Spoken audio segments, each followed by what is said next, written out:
প্রতিদিন এইভাবে কাজ করলে সংসারে আয় বরকত বজায় থাকে।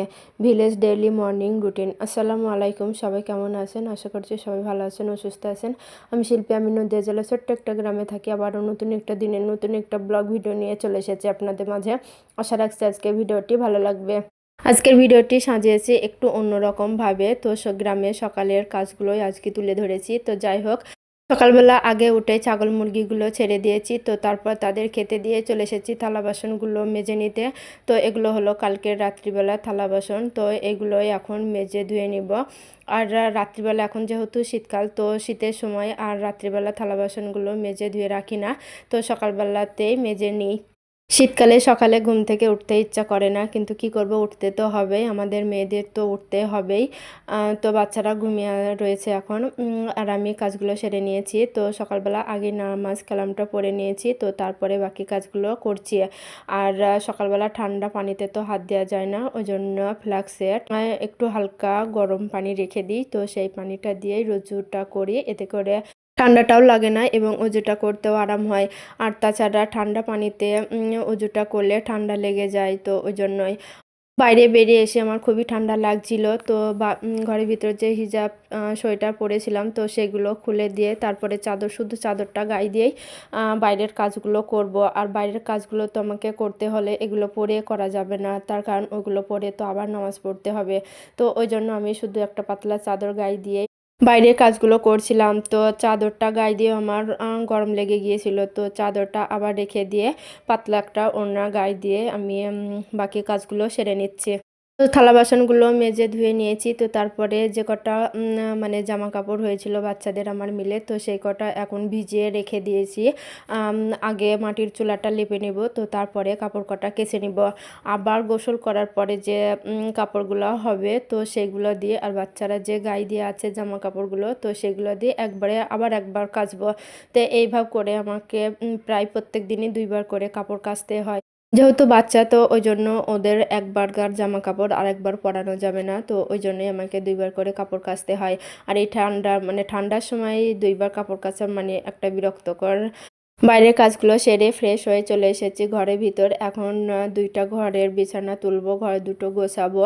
তো একবার তো ঘরটা পুরাটাই ঝাড় দিয়েছি, তো আর একবার হালকা পাতলাভাবে ঝাড় দিয়ে পরিষ্কার করে নেব, যেহেতু এখন ঘরটা গোছাবো। আর ঘরটা গোছাতে গেলে তো আবার একটু ধুলোবালি হবে। তো যাই হোক, দিনে যদি 10 বার ঝাড় দিয়ে পরিষ্কার করি, তবুও মনে হয় যেন ধুলো যায় না। তো যাই হোক, শীতের সময় এখন তো ধুলোটা একটু বেশি হবে। আর এই তো আজকে আজকে বিছানার উপর এত কাঁথা কম্বল দেখছেন, তার কারণ হলো যে আমার গ্রামের বোনটা আছে, ও এসেছিল আমার মায়ের বাড়ি থেকে ওর শ্বশুর বাড়িতে। তো ওর শ্বশুর বাড়িতে যেহেতু ছেলেকে নিয়ে এসেছিল, মেয়েকে নিয়ে আসে নাই, একটু দরকার ছিল। তো যাই হোক, দরকারটা সারতে গিয়ে ওর রাত্রি হয়ে গিয়েছিল, ও আর রাত্রিবেলা ওদের বাড়িতে থাকেনি, আমার কাছেই ছিল। তো যাই হোক, ওই কারণে লেপ কাঁথাগুলো সব বাইর করেছি, মানে বেশি হয়েছে। আর আমার যেহেতু লেপ নেই, লেপটা থাকলে হয়তো এত কাঁথা কম্বল বার করতে হতো না। তো আমার লেপটা যেহেতু ছিঁড়ে গিয়েছে, তো ভাবছি লেপটা আর বানাবো না, দুইটা কম্বল কিনবো। আপাতত এবছর আমাকে একটা কিনতেই হবে, না হলে আর হবে না। দেখা যাক কবে যাওয়া হয়। আর আমাদের গ্রামে 23শে ডিসেম্বর জালসা আছে, তো সেই জালসার আগে তো আমাকে কম্বলটা কিনতেই হবে, না হলে আর হবে না। আর গ্রামে যে কম্বলগুলো বিক্রি করতে আসছে সেগুলো হালকা, তো ওই কারণে আর নিতে পারছি না। তো ওই কারণে ভাবছি একটু বাইরে থেকে আমি একটু মোটা কম্বলগুলোই নিতে চাইছি। তো যাই হোক, দেখা যাক কবে আর যাওয়া যায়। আমার বোন বলছিল, বোন তোকে আর এবছর কম্বল কিনতে হবে না, তোর ভাইয়া যখন বাড়ি আসবে তখন কম্বল নিয়ে আসবে, তোকে একটা দিব। আসলে ওর স্বামী আরবে থাকে, আর আরবে থেকে অনেক কটা কম্বল নিয়ে এসেছিল, কিন্তু একে ওকে দিয়ে দিয়েছে, আমার পর্যন্ত আর আসে নাই। তো এই বছর আমাকে দিবে ওইটাই বলছে। তো আমি বলছি, তুই তো কবে দিবি, তো তার আগে তো আমার কম্বলটা অবশ্যই দরকার, তো যখন দিবি রেখে দিব। এখন যেহেতু আমার আপাতত কম্বলটা লাগবে, তো কম্বলটা নিয়ে আসবো। তো তুই শুদ্ধ যাবি আমার সাথে? তো বলল, হ্যাঁ ঠিক আছে, যেদিন যাবি আমাকে বলবি, আমি যাব তোর সাথে। যাই হোক, যখন যাব কম্বল কিনে আনবো, আর আপনাদের সাথে তো অবশ্যই শেয়ার করব। শীতের সময় তো বিছানা তুলতে দেরি হবেই, তো আমারও আজকে বেশ দেরি হয়ে গিয়েছে।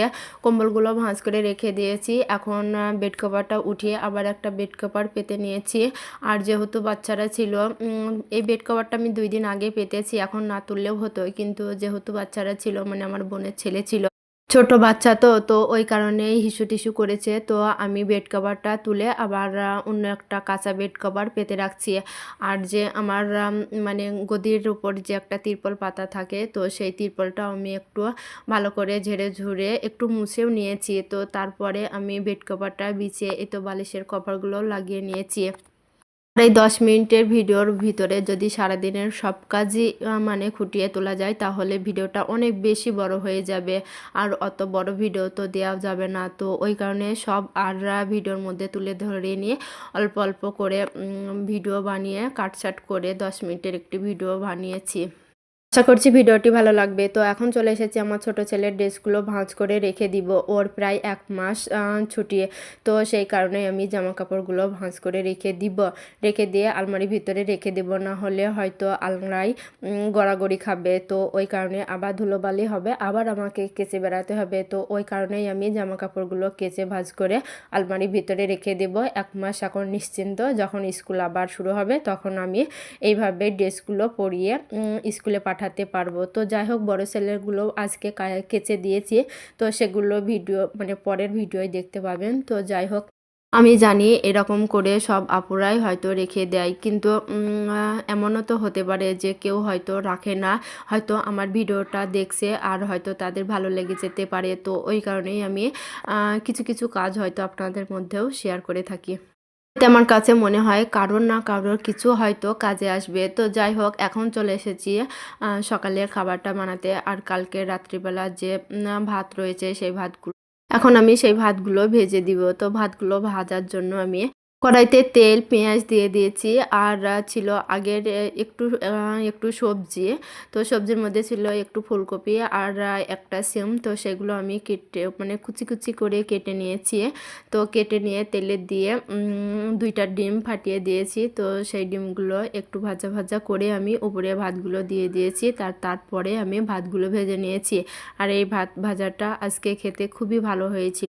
এখন তো ইউটিউব খুলে হাজার হাজার ভিডিও আসে। তো কালকে আমি ইউটিউবে ভিডিও দেখছিলাম। তো তখন ইউটিউবে ভিডিও দেখতে যেয়ে আমার ছোট ছেলে ছিল, তো এই ভাত ভাজিটা দেখেছিল।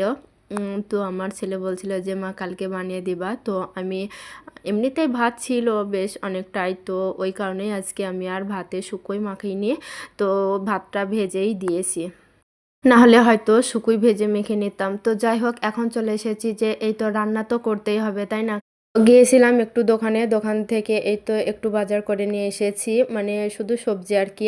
সবজির ভিতরে সিম, বেগুন, কাঁচা লঙ্কা, তারপরে ধনিয়া পাতা, এগুলো নিয়ে এসেছিলাম। তো আগের দিনকার 2টা আলু রয়েছে, তো সেই আলু, সিম, বেগুন দিয়ে আজকে রান্না করব।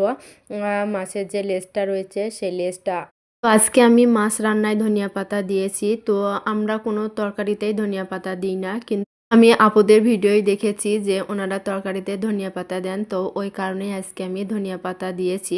তো ধনিয়া পাতার সেন্টটা আমার ছোট ছেলে পছন্দ করেছিল, কিন্তু আমার বড় ছেলে ধনিয়া পাতার সেন্টটা পছন্দ করেনি।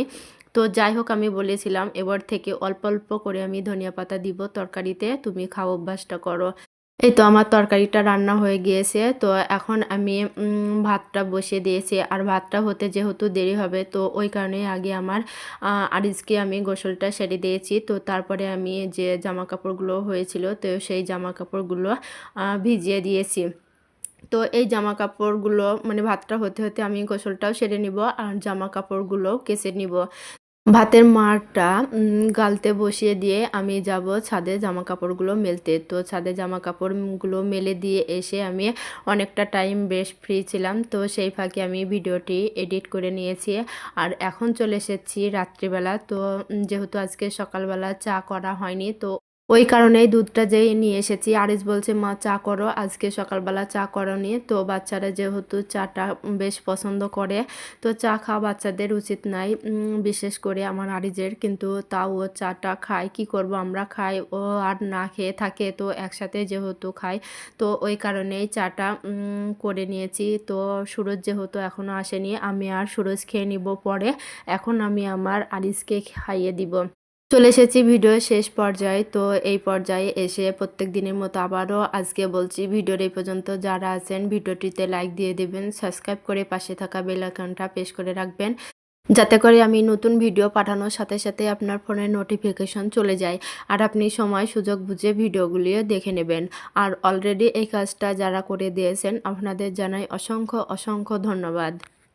তো আজকে ভিডিওটি এখানেই শেষ করছি। দেখা হবে অন্য কোনো ব্লগ ভিডিওতে। ততক্ষণে ভালো থাকবেন, সুস্থ থাকবেন। সবার জন্য দোয়া করবেন ও পাশে থাকবেন। আল্লাহ হাফেজ।